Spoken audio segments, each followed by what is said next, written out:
However, once he escapes, where does Paul go once he is let down through the walls in that basket?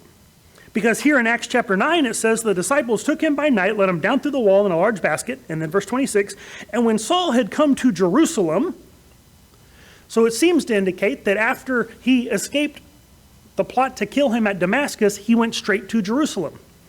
But in Galatians chapter 1, verse 17, Paul himself says, nor did I go up to Jerusalem to those who were apostles before me, but I went to Arabia.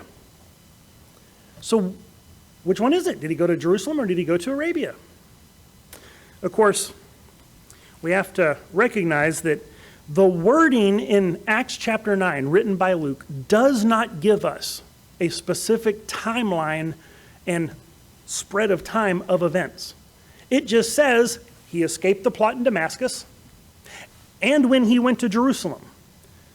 Luke does not give us any indication of the amount of time. We assume it was immediate just because we read it in the very next verse. But there's actually nothing textually that demands that it be read as immediate.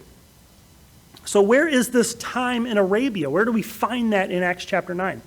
Some people think it's in verse 23, because in verse 23 it says, now after many days, and they say that phrase, after many days, it can actually mean just a long period of time, some kind of passage of, period of time, kind of vague and undefined.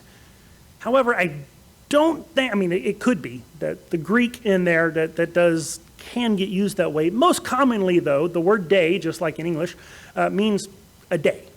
You can use it figuratively in other ways, but most commonly it just means, the time when the sun is up, the daytime.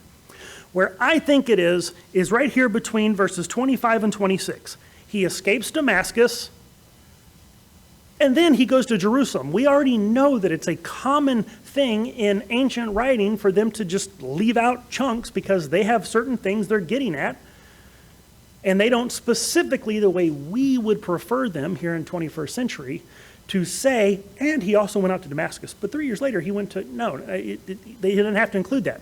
He's just saying, okay, he escaped, and he went to Jerusalem. What happened in between? He doesn't tell us. And we would be wrong to assume there's something there that's not. That's a logical fallacy called argument from silence. Luke doesn't say he went immediately, so we do not need to assume that he went immediately. And so, no contradiction there. That little church on Liberty Hill, come praise the Lord, let your cup be filled. Raise your voices and we'll sing, let God's freedom ring from that little church on Liberty.